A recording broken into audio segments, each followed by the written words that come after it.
What scary encounter still gives you chills to this day? When I was about 10, my parents had decided to move from Queensland to Melbourne.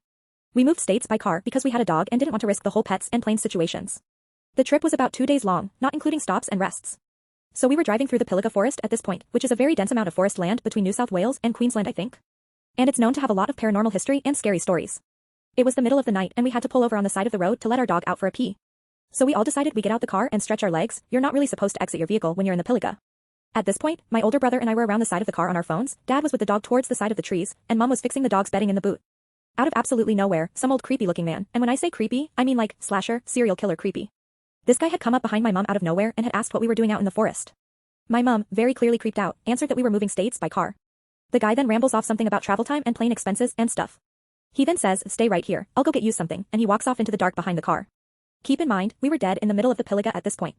There's no servos or buildings or parks or anything in this forest, so where this guy came from, we had no idea. QND were fully convinced he was going to murder us. He could have gotten away with it too.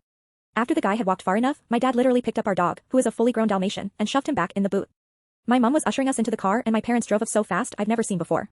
Till this day I still have no idea where that guy came from. He wasn't even using a flashlight, and it still scares me to think that because the forest is so dense and is rarely driven through, he really could have gotten away with killing us.